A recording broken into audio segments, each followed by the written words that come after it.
Hello to all. Biotechnology principle and processes, ये topic बहुत ही इंटरेस्टिंग है और इस टॉपिक के अंतर्गत स्लाइड के माध्यम से मैं आपको डिफरेंट जो टॉपिक हैं उनको कवर करने की कोशिश करूंगा और जो भी इसका इसमें जो डिफिनीशन है या जो भी टूल्स हैं वो सारे मैं प्रॉपरली एक्सप्लेन करूंगा। तो चलिए इस टॉपिक को स्टार्ट करते हैं।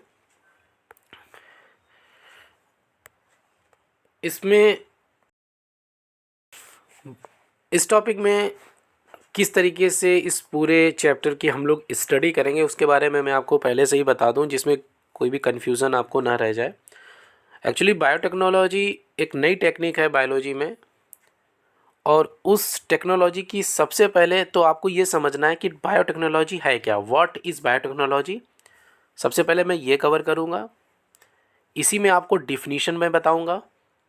देन इसके बाद में बायोटेक्नोलॉजी की प्रिंसिपल क्या हैं, कैसे ये टेक्नोलॉजी ओरिजिनेट हुई, कौन कौन सी टेक्निक इसमें उसके बारे में बताऊंगा। देन आफ्टर उसके बाद में बायोटेक्नोलॉजी के अंतर्गत जो भी टूल्स आते हैं, मतलब इस टेक्निक में जो भी टूल्स, मतलब वेक्टर या restriction enzyme, DNA isolation method, यानी जो भी इसमें टूल्स इन्वॉल्व हैं उनके बारे में डिटेल में डिस्कशन करेंगे। देन आफ्टर उसके बाद में लास्ट में जो बायोटेक्नोलॉजी के द्वारा बाद में जो प्रोडक्ट बनते हैं उन प्रोडक्ट की डाउन स्ट्रीम, और लास्ट में उसे कैसे मार्केट में हम लोग पब्लिश कर देते हैं, यानी सेलिंग के लिए। तो ये पूरा एक सिस्टम है इस पूरे कंप्लीट टॉपिक को समझने का, ठीक है। तो इसी के पॉइंट ऑफ व्यू से मैंने आप लोगों को सबसे पहले यहाँ पर ये बता दिया कि किस तरीके से हम लोग इसे सिस्टमेटिकली कंप्लीट करेंगे। तो इसी में जो सबसे पहले आपको स्क्रीन पर दिख रहा होगा, व्हाट इज़ बायोटेक्नोलॉजी। ये आपको डायग्राम दिख रहे होंगे, ये आपको डीएनए दिख रहा है। देखिए थोड़ा सा टाइम लगेगा, इसको समझने की कोशिश करना बेटा। और मैं बहुत ही मैंने कहा ना मेरे चैनल का एम ही है ईजी लैंग्वेज में, तो बेसिक चीज़ों को लेके आपको चीज़ों को फिर मैं एक एक चीज़ आपको क्लियर करता चलूँगा। तो इस वीडियो के कई पार्ट होंगे आपकी, क्योंकि बहुत ही डिफ़ाइन करना होगा ना हर चीज़ को, अदरवाइज़ अगर जल्दी कर दूंगा तो आपको समझ में भी नहीं आएगा, उसका कोई मतलब नहीं निकलेगा। इधर आपको ये दिख रहा होगा कि ये एक पेट्री प्लेट है, ये देख लीजिए, और इसमें ये लीव्स है। तो किस तरीके से वो क्या कर रहा है, और ये आपको सैंपल लोडिंग दिखाई दे रही है। ये माइक्रो पिपेट है, और ये आपको टेस्ट ट्यूब है, पेन ड्रॉप ट्यूब है, ये स्टैंड, इस तरीके के, मतलब ये सारे बायोलॉजिकल ग्लास वेयर हैं, यानी अपरेटस हैं जिनका यूज़ दिखाई दे रहा है आपको लैब में। तो अगर इसकी डिफिनीशन की बात करते हैं तो डिफिनीशन पोर्शन यहाँ से स्टार्ट होता है। क्या है डिफिनीशन इसकी? Biotechnology is the technique of using live organism और their enzyme for product and processes useful to human. देखिए इस एक ही डिफिनीशन में कई मतलब हैं, ठीक है, कई चीज़ें इंक्लूड कर दी हैं। देखिए पहले क्या है कि बायोटेक्नोलॉजी में क्या है, लाइव ऑर्गेनिज्म का यूज़ होता है, ठीक है बेटा। मतलब है कि किसी भी ऑर्गेनिज्म से डीएनए को निकाला जाता है तो वो ऑर्गेनिज्म लाइव ही होना चाहिए, किसी डेड सेल से तो निकाला नहीं जाएगा, ठीक है। फिर क्या लिखा है, या और देयर एंजाइम। अब या तो उसके डीएनए को निकालो, या उस डीएनए के बाद में उसमें जो प्रोटीन या उसके द्वारा जो भी एंजाइम्स बन रहे हैं उनको, उनका बनना, और उन एंजाइम्स के द्वारा जो फाइनली प्रोडक्ट बने हैं, ठीक है, और उसके बाद में उन प्रोडक्ट का प्रोसेसिंग करके, ठीक है, बाद में ह्यूमन वेलफेयर के लिए उसको कमर्शियली मार्केट में उतार देना। ये एक साइंटिफिक लैंग्वेज है जो मैंने आपको बता दी। एक एग्जांपल से मैं आपको समझा देता हूँ, फिर आपको आई थिंक मुझे लगता है पूरा क्लियर हो जाएगा। जैसे आप ये समझिए कि इसमें डायबिटीज़ डिसीज़ बहुत ज़्यादा स्प्रेड हो रही है। डायबिटीज़ है, डायबिटीज़ किन को होती है, जिनमें इंसुलिन की कमी होती है, ठीक है। अब प्रॉब्लम क्या है कि अभी तक ये इंसुलिन काऊ या पिग के पेंक्रियास से निकाल के ह्यूमन को प्रोवाइड की जाती थी, लेकिन इसके कुछ साइड इफ़ेक्ट होते थे, क्योंकि वो तो जो इंसुलिन है वो हार्मोन है, और हार्मोन क्या होते हैं, प्रोटीनियस होते हैं ना, तो वो प्रोटीन हमारी बॉडी में साइड इफ़ेक्ट क्रिएट कर देती थी, तो इतनी इफेक्टिव नहीं थी। तो अब इस बायोटेक्नोलॉजी का यूज़ करके क्या किया गया कि ह्यूमन के अंदर डीएनए में जो इंसुलिन का जीन्स है उसको निकाल लिया गया, उस जीन्स को फिर एक बैक्टीरिया इकोलाई में इंसर्ट कर दिया गया, डाल दिया गया मतलब।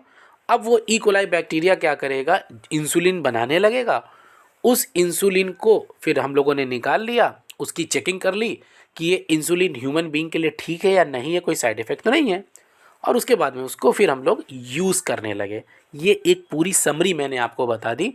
यानी जो लाइव ऑर्गेनिज्म लिया, कौन था, ह्यूमन सेल, वो भी तो लाइव ऑर्गेनिज्म है, उधर बैक्टीरिया भी लाइव था, और उसके द्वारा हमने प्रोडक्ट क्या बनाया, उसमें बैक्टीरिया में हमने प्रोडक्ट बना दिया, क्या बनाया, ह्यूमन का इंसुलिन। और उसके बाद में उस इंसुलिन की हमने क्या कर दी, प्रोसेसिंग कर ली, चेकिंग कर ली वो ठीक है कि नहीं है, और बाद में उसका ह्यूमन के लिए कमर्शियली प्रोडक्शन किया जाने लगा। और आजकल जो ह्यूमन इंसुलिन आ रही है वो लैंटस कंपनी की भी आती है, तो आप नेट पर जाके चेक कर सकते हैं। तो होपफुली मुझे लगता है कि आपको व्हाट इज़ बायोटेक्नोलॉजी समझ में आ गया, कि technique use in the case of biological cell, जो बाद में कुछ प्रोडक्ट बनाए जिनका यूज़ कमर्शियली ह्यूमन वेलफेयर के लिए हो रहा है। बहुत से ऐसे प्रोडक्ट आज आ रहे हैं जिनका बायोटेक्नोलॉजी के यूज़ से ही हम लोग करते हैं। आप लोग जैसे जो मिल्क प्रोडक्ट होते हैं, जैसे चीज़ हो गई, योगर्ट हो गया, ये सब बायोटेक्नोलॉजी के ही प्रोडक्ट है, इनका यूज़ होता है। ओके, तो आई थिंक मुझे लगता है आप लोगों को ये बायोटेक्नोलॉजी की डिफिनीशन कुछ कुछ क्लियर हो गई होगी, ज़्यादा तो नहीं कह रहा हूँ, लेकिन ट्राई करूँगा आगे की स्लाइडों में और अच्छी तरीके से इसे क्लैरिफाई करने की। अब देखिए बेटा, एक दूसरी डिफिनीशन है जो आपकी एनसीईआरटी में दी गई है, और ये आपकी किसने दी है, यूरोपियन फेडरेशन ऑफ बायोटेक्नोलॉजी, एक संस्था है, उसने ये पूरी एक डिफिनीशन दी है, ईएफबी ने। क्या डिफिनीशन है, इसको अगर प्रॉपरली ये देखिए, यूरोपियन फेडरेशन ऑफ बायोटेक्नोलॉजी है, इसने किस तरीके से डिफाइन किया है, और एग्ज़ाम में ये डिफिनीशन बहुत इंपॉर्टेंट है। अगर एग्ज़ाम में बायोटेक्नोलॉजी की डिफिनीशन आपसे पूछी जाए तो इसी डिफिनीशन को आप प्रॉपरली मेंशन करेंगे। मैंने कहा भी ना, मैं बीच बीच में आप लोगों को इम्पॉर्टेंट चीज़ें भी बताऊंगा। तो अगर एग्ज़ाम में जो भी क्वेश्चन आपसे पूछे जाते हैं, अगर वैलिड और अच्छी चीज़ें आप उसमें मेंशन करोगे तो मार्क्स आपको एग्जैक्ट बहुत अच्छे मिल जाते हैं। देखिए डिफिनीशन क्या है, biotechnology as the integration of natural science and organism cell part therefore and molecular analogues for product and services। देखिए मैंने जो अभी आपको पहले बताया था ना, वही यहाँ पर डिफाइन किया गया कि बायोटेक्नोलॉजी में सिंपल से क्या, नेचुरल साइंस का यूज़ होता है, ऑर्गेनिज्म लेते हैं या उसका सेल लेते हैं या उसके कोई पार्ट अर्थात डीएनए ले लिया, और मॉलिक्यूलर लेवल पर उसको आइसोलेट करके और फिर उससे डिज़ायर्ड प्रोडक्ट बना के कॉमर्शियली उसको यूज़ करते हैं, वो सब सर्विसेज में आ जाता है। समझ में आई बात। तो ये एक डिफिनीशन थी जो आपकी यूरोपियन फेडरेशन ऑफ बायोटेक्नोलॉजी ने दी थी। अब बेटा इस स्लाइड में आप देख रहे होंगे कुछ बायोटेक्नोलॉजी के एग्जाम्पल दिए गए, बायोटेक्नोलॉजी डील्स विद, ठीक है, कुछ एग्जाम्पल दिए हैं। उन एग्जाम्पल के द्वारा मैं आपको क्लियर करूंगा कि बायोटेक्नोलॉजी का कहाँ कहाँ पर यूज़ होता है, तो उससे आप लोगों को और ज़्यादा क्लियर हो जाएगा। ठीक है, तो फर्स्ट आप देख रहे होंगे, पहले क्या है, microbes mediated processes means making curd, bread और वाइन। देखिए जो कर्ड दही बन रहा है या जो ब्रेड बन रही है या जो वाइन्स बनते हैं, उसमें भी बेटा क्या होता है, माइक्रोब्स का यूज़ होता है। तो वो भी बायोटेक्नोलॉजी टेक्निक के द्वारा ये चीज़ें बनती हैं। ठीक है, अगला क्या है कैटेगरी, टेस्ट ट्यूब बेबी। देखिए इन विट्रो फर्टिलाइजेशन, नाम तो आपने बहुत सुना होगा ना, टेस्ट ट्यूब बेबी। तो टेस्ट ट्यूब बेबी में भी क्या होता है, यही बायोटेक्नोलॉजी का ही यूज़ होता है। ठीक है, इसमें भी टेक्निक होती है कि बेबी को टेस्ट ट्यूब प्रोड्यूस किया जाता है और उसका आगे फर्दर डेवलपमेंट होता है। इसके बाद अगला क्या है, synthesis and using of genes. नाम सुना होगा आपने, हरगोविंद खुराना। इन्होंने बेटा क्या किए थे, जीन की सिंथेसिस की थी। और आपको मालूम है जीन्स क्या है, that is the hypothetical unit जो किसी करेक्टर को रिप्रेजेंट करते हैं। और ये जीन्स एनसीईआरटी में अगर आप तो क्यों देखोगे प्रॉपरली, तो जीन्स क्या होते हैं, डीएनए का सेगमेंट होता है जो कोई ना कोई करेक्टर को रिप्रेजेंट करता है। और ओवरऑल जो ह्यूमन जीनोम है, ह्यूमन जीनोम क्या होता है, हैप्लॉइड नंबर ऑफ क्रोमोसोम जितने हैं उसमें अप्रॉक्स 30,000 जीन्स को डिस्कवर किया गया, तो वो भी मैंने आपको बता दिया। नेक्स्ट आप देखिए क्या है, preparation of DNA vaccine. DNA vaccine का फॉर्मेशन भी बेटा इस बायोटेक्नोलॉजी के यूज़ के द्वारा ही होता है। ठीक है, वैक्सीन का फॉर्मेशन ये पोलियो वैक्सीन हो गई, सारी वैक्सीन हो गई, तो इसमें भी इन टेक्निक का यूज़ होता है। और लास्ट में क्या, करेक्शन ऑफ डिफेक्टिव जीन्स। देखिए बेटा, हम लोगों के जीन्स जो डिफेक्टिव होते हैं, ठीक है, जैसे आप समझ लीजिए जो हीमोफीलिया डिसीज़ है वो भी जीन डिफेक्ट के कारण है। अब उस पहले वो आपको मालूम होगा हीमोफीलिया डिसीज़ में क्या होता है, कहीं भी कट लग जाए तो कंटिन्यू ब्लड बहता रहता है ना। नाम भी सुना होगा इसे, ब्रिटेन की जो महारानी थी उनके ख़ानदान में ये डिसीज़ थी, रॉयल डिसीज़ के नाम से भी इसे जानते हैं। तो वहाँ पर उस उनके डीएनए में डिफेक्ट था। अब जब ये टेक्निक आ गई तो पर्टिकुलर उस जीन्स को हमने ठीक कर दिया, ट्रीट कर दिया, ये डिसीज़ ट्रीट हो गई। तो ये सारे एग्जाम्पल हैं बेटा बायोटेक्नोलॉजी के कि किन किन फील्ड में बायोटेक्नोलॉजी का यूज़ हम लोग करते हैं और उनसे क्या प्रोडक्ट बन रहे हैं, उनका यूज़ क्या है, किस तरीके से जेनेटिकली डिसीज़ को ट्रीट कर सकते हैं, सारी चीज़ें इस स्लाइड में आपको दी गई हैं। देखिए आप नोट्स भी अपने बना सकते हैं, मैंने सारी स्लाइडों में हर चीज़ यहाँ पर आपको मिल रही है, ठीक है। और बाकी मैं तो आपको बता ही रहा हूँ। कई बच्चे मुझे कमेंट करते हैं कि सर नोट्स सेंड कर दीजिए। बेटा आप प्लीज़ आप अपने नोट्स बनाइए, देखिएगा बहुत इफेक्टिव बनेंगे, वो आपको वो तुरंत लर्न भी हो जाएंगे। उसमें आप अपनी लैंग्वेज में भी चीज़ों को ऐड कर सकते हो ना, तो अपनी लैंग्वेज के ही नोट्स बनाने चाहिए। इसके बाद इस स्लाइड में आपको दिख रहा होगा, यहाँ से स्टार्ट हो जाता है प्रिंसिपल ऑफ बायोटेक्नोलॉजी को हम लोग डिटेल में समझेंगे। Means core technique of modern biotechnology. अब बायोटेक्नोलॉजी में किन किन टेक्निक का यूज़ होता है बेटा, ठीक है। Biotechnology is not a single branch, it is a collectively different branches which make the biotechnology ना। बहुत सी ऐसी टेक्निक है जिनका यूज़ होता है और वो टेक्निक को कलेक्टिवली मिला के बन गया है branch, that is called biotechnology. तो इसमें आपको पहले दिख रहा होगा दैट इज़ जेनेटिक इंजीनियरिंग। इसको समझते हैं, व्हाट इज़ जेनेटिक इंजीनियरिंग। देखिए जेनेटिक का मतलब आपके सीधे जेनेटिक मटेरियल से हो जाता है जो आपका क्या है, डीएनए और आरएनए है, ठीक है। और इंजीनियरिंग का मतलब ही आप समझ ले कुछ ना कुछ उससे कटिंग चटिंग एडिंग करना, कट करना, ऐड करना। इंजीनियरिंग के लोग क्या करते हैं, मैन्युफैक्चर करते हैं ना कोई चीज़ें, बस वही। तो यहाँ पर इस टेक्निक को देखते हैं क्या है, the technique in which genetic material means DNA या RNA is chemically altered and introduced into host organism to change the phenotype। Okay, अब इसमें एक एक वर्ड को मैं आपको क्लैरिफाई कर रहा हूँ, इसका मतलब क्या है। देखिए इस जेनेटिक इंजीनियरिंग का मतलब क्या है कि जैसे आप ये अगर डायग्राम यहाँ पर जगह तो नहीं, लेकिन अगर ये ऊपर बना रहा हूँ तो समझिएगा, किसी एक सेल से बेटा ये जेनेटिक मटेरियल है, उसका जेनेटिक मटेरियल हमने निकाल लिया, आइसोलेट किया, और किसी दूसरी सेल में उस जेनेटिक मटेरियल को इंसर्ट कर दिया, ठीक है। और उसके बाद में इस सेल से क्या हुआ, जब इस सेल के रेप्लिकेशन हुआ तो हमको डिज़ायर्ड प्रोडक्ट बनने लगा, ठीक है, जो चीज़ हम चाहते थे। यही बेटा जेनेटिक इंजीनियरिंग है, जो मैंने आपको बताया, आगे बहुत डिटेल में बताऊंगा।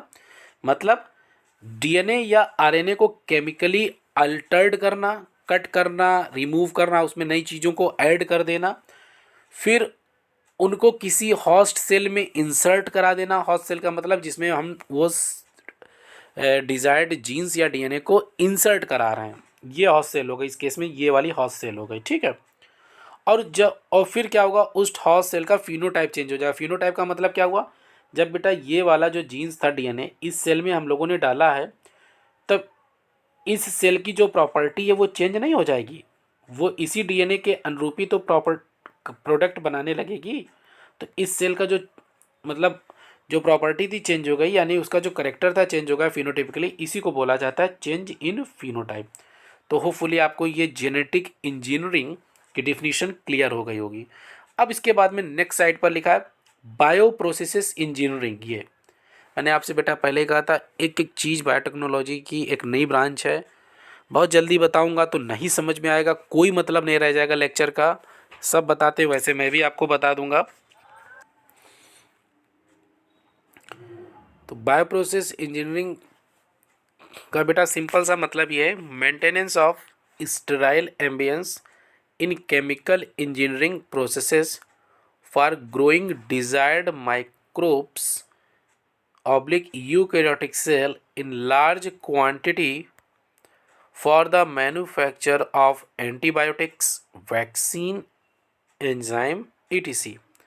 देखिए इसका मतलब क्या है, एक्चुअली क्या होता है, जब हम लोग कोई मेडिसिनल प्रोडक्ट बना रहे हैं लैब में, एंटीबायोटिक्स या वैक्सीन या एंजाइम, तो उस समय जो वहाँ का लैब कंडीशन है या जो हम इंस्ट्रूमेंट यूज़ कर रहे हैं जिनमें ये प्रिपेयर हो रही हैं बेटा, वो बहुत ही स्टेराइल होनी चाहिए। मतलब वहाँ पर किसी भी प्रकार का कोई भी कंटेमिनेशन, मतलब दूसरे माइक्रोब्स नहीं होने चाहिए। अगर वो दूसरे माइक्रोब्स हो गए तो वो जो चीज़ हम लोग बना रहे हैं, ठीक है, वो नहीं बन पाएगी। कोई दूसरा, क्योंकि उसमें कंटेमिनेशन हो जाएगा तो अनडिज़ायर्ड प्रोडक्ट बन जाएंगे, हमारा डिज़ायर्ड प्रोडक्ट नहीं बनेगा। तो इसी को बोलते हैं बायो प्रोसेस इंजीनियरिंग। मतलब एक स्टेराइल इन्वायरमेंट क्रिएट किया जाता है, उसमें सिर्फ वही माइक्रोब्स यूज़ किया जाता है जिससे रिलेवेंट प्रोडक्ट बनना है। ठीक है, तो इसी को बोलते हैं बायो प्रोसेस इंजीनियरिंग। तो होपफुली आपको ये क्लियर हो गया होगा कि जेनेटिक इंजीनियरिंग और बायो प्रोसेस इंजीनियरिंग क्या है। देखिए, अब अगर किसी भी ऑर्गेनिज्म को जेनेटिकली मॉडिफाई करना है तो उसके लिए क्या बेसिक स्टेप होते हैं उनके बारे में। तो सबसे पहले क्या करते हैं, identification of DNA with desirable genes. देखिए, जैसे मान लीजिए किसी भी ऑर्गेनिज्म की सेल से हमें जो डीएनए निकालना है, उस डीएनए में क्या होते हैं, जीन्स होते हैं, और जीन से ही प्रोडक्ट बनते हैं। आप ये समझ लीजिए इस साइड में, जैसे मान लीजिए ये ह्यूमन है, ये इस साइड में बना रहा हूँ, ये ह्यूमन है, ह्यूमन के सेल है ये, और सेल के अंदर ये डीएनए है। तो इस डीएनए में जो इंसुलिन बनाने वाला जीन्स है, सपोज दैट ये पार्ट है इतना, तो इस जीन्स को ही तो निकाल, इस पार्ट को ही निकाल के तो हमें डालना होगा बैक्टीरिया में, तभी तो वो बनाएगा आगे जाके। तो इसी को बोलते हैं identification of DNA with desirable genes. जो हमें डिज़ायरेबल जीन्स निकालना है, आइसोलेट करना है, जिससे हमें प्रोडक्ट बनाना है, पहले उसका आइडेंटिफिकेशन हम लोग करते हैं। अगले स्टेप में क्या है, introduction of the identified DNA into the host. अब क्या है, इसी डायग्राम से हम समझिए, ये डीएनए निकाला, डीएनए किससे निकाला हमने, ह्यूमन सेल से, और इसके बाद में इस बैक्टीरिया सेल में हम इसको क्या कर रहे हैं, इंसर्ट कर रहे हैं।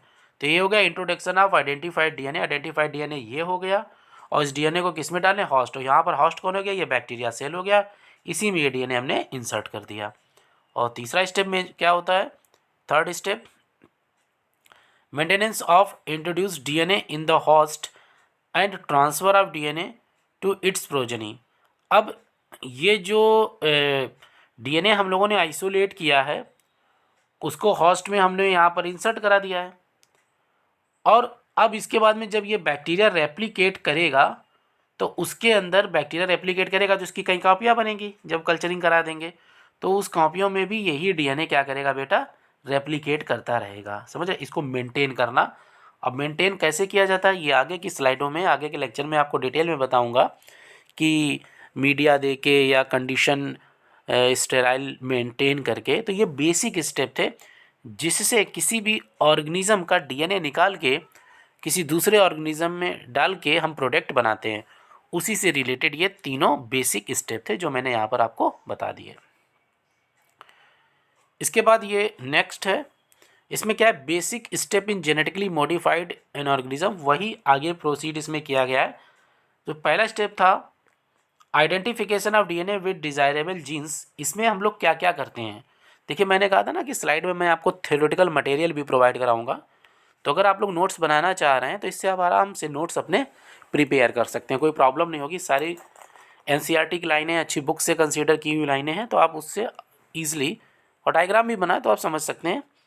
तो फर्स्ट पॉइंट बेटा है, traditional hybridization technique lead to inclusion and multiplication of undesirable genes and desirable genes. देखिए इसमें कुल मिला के क्या है, हाइब्रिडाइजेशन टेक्निक के द्वारा जो डिज़ायरेबल जीन है उन्हीं को हम ट्रांसफ़र करते हैं, और जो अनडिज़ायरेबल जीन्स हैं उनको सेपरेट कर लेते हैं, उनका कोई मतलब नहीं रहता है। अगला क्या है, in genetic engineering only desirable genes are introduce. और कौन सी टेक्निक के द्वारा हम सिर्फ डिज़ायरेबल जीन्स का मतलब आप समझ लो बेटा, जो वो डीएनए था, इधर देखिए जैसे ये डीएनए है, तो इस डीएनए में जो ये छोटा सा जीन्स है जो किसी कैरेक्टर को शो कर रहा है, जैसे इंसुलिन को, तो इसी को हम ट्रांसफ़र करेंगे इतने पार्ट को। बाकी ये जो पार्ट है डीएनए का, इससे कोई मतलब नहीं रह जाता क्योंकि जीन्स हमारा इतना ही पारा है। तो इसी को बोलते हैं डिज़ायरेबल जीन्स। वही यहाँ कहा गया है कि in genetic engineering only desirable gene are introduce सिर्फ डिज़ायरेबल जीन्स को ही हम इंट्रोड्यूस करते हैं, बाकी जीन्स से हमारा कोई मतलब नहीं रहता है।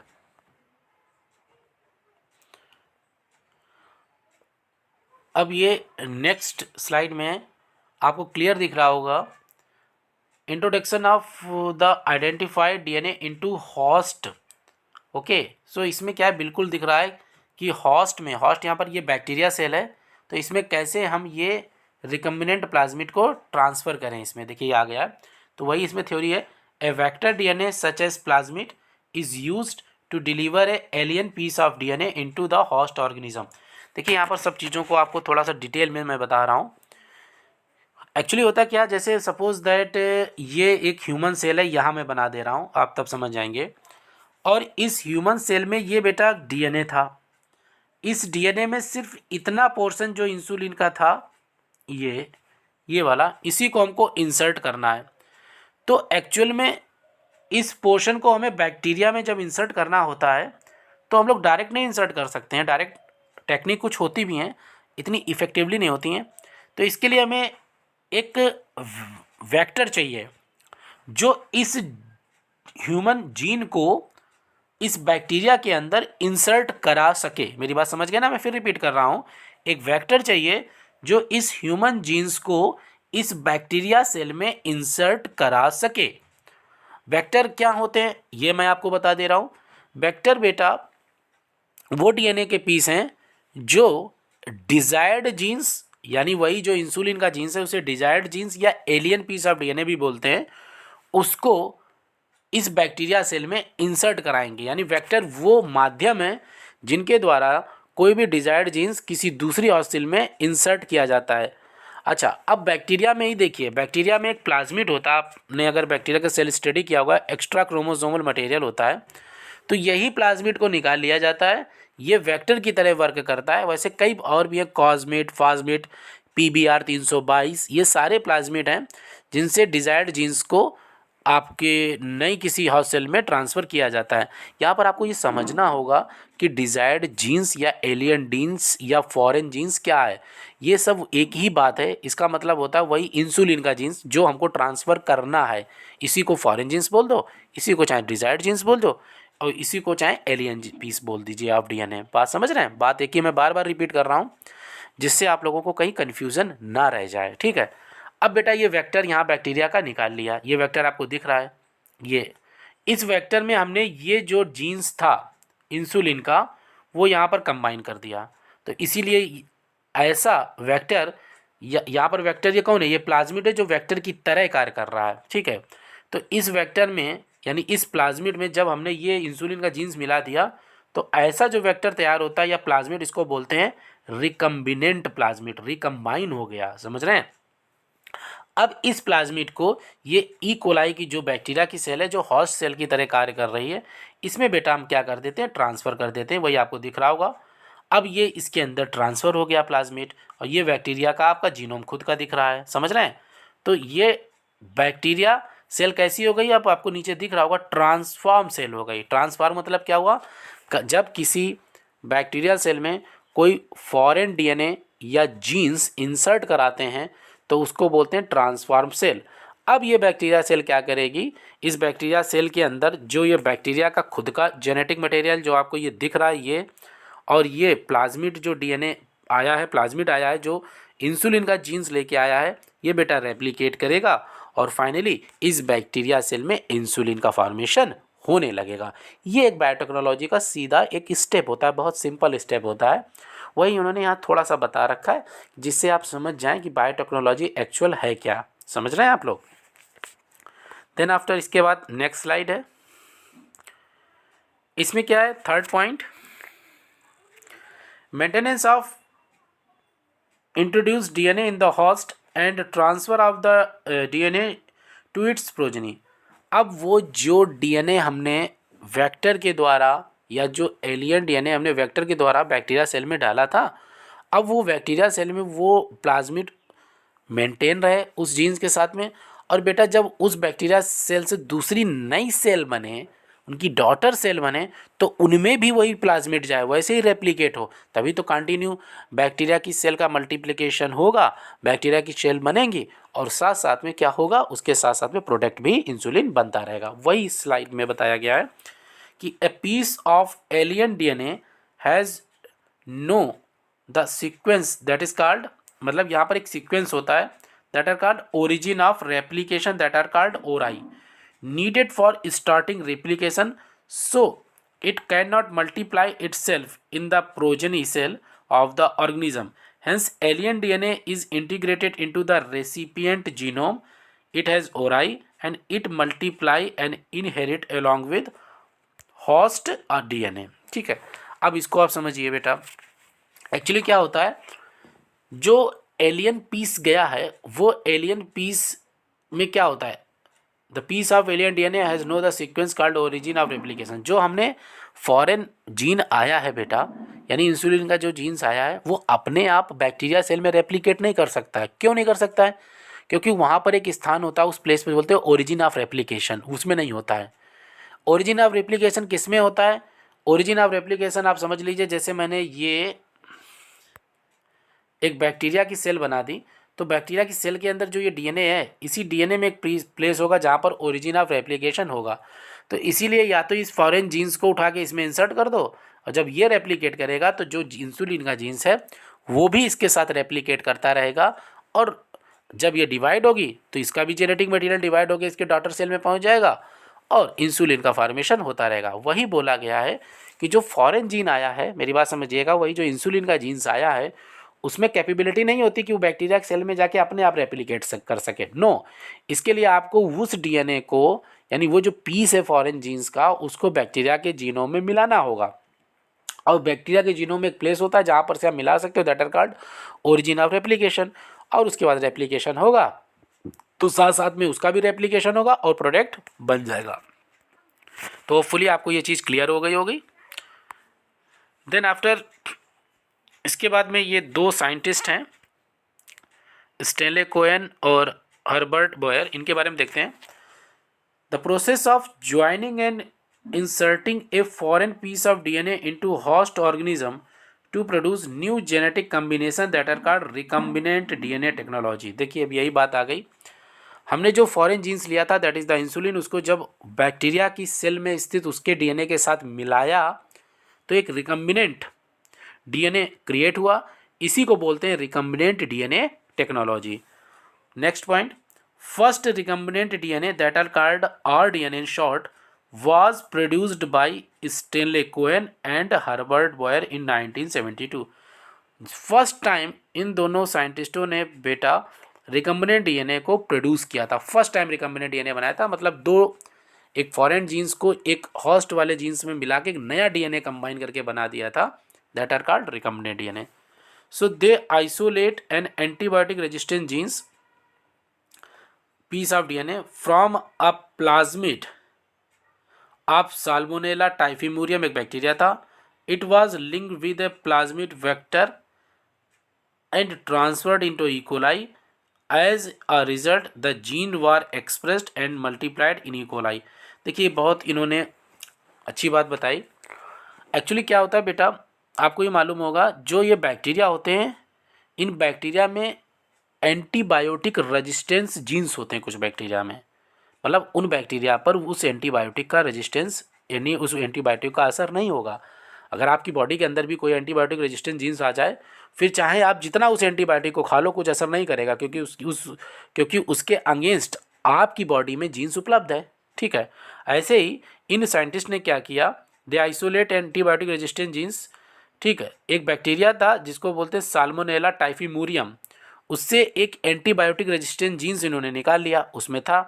और उसके बाद में उस जीन्स को एक दूसरा बैक्टीरिया था, ई कोलाई आपको दिख रहा होगा, उसके डीएनए में मिला दिया।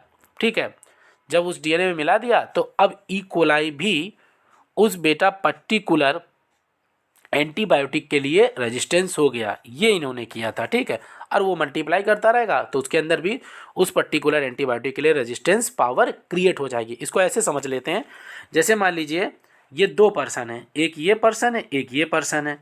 इस पर्सन, ये फर्स्ट पर्सन है, इसके अंदर एक ऐसी पावर है, मतलब इस फर्स्ट पर्सन में बेटा एंटीबायोटिक का असर नहीं होता कितनी भी खा ले, क्योंकि इसके डीएनए में एंटीबायोटिक रेजिस्टेंट जीन्स उपलब्ध है।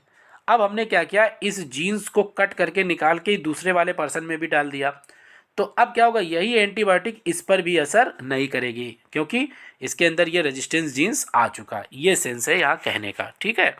तो होपफुली आप लोगों को क्लियर हो गया होगा। तो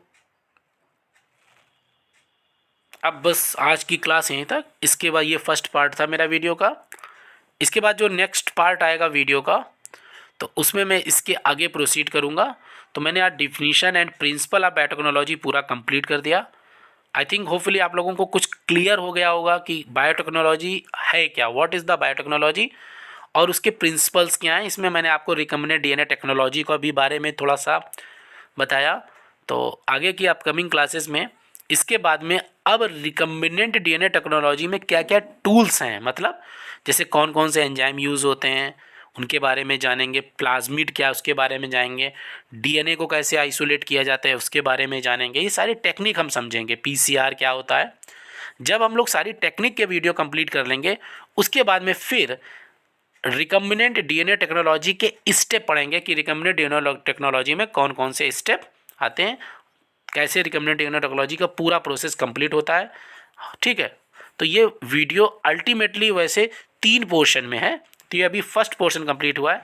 सेकंड पोर्शन के कई वीडियो बनेंगे क्योंकि उसमें कई टूल्स हैं, इनको डिटेल में आपको बताना होगा, और उसके बाद में थर्ड पोर्शन में। तो प्लीज़ अगर वीडियो आपको समझ में आए तो बेटा ज़्यादा से ज़्यादा शेयर कीजिए, लाइक कीजिए, क्योंकि चैनल पर सब्सक्रिप्शन कम हो रहे हैं, तो उसको थोड़ा सा बढ़ाइए, इनहेंस कीजिए, मेरी आप लोगों से रिक्वेस्ट है। Thank you.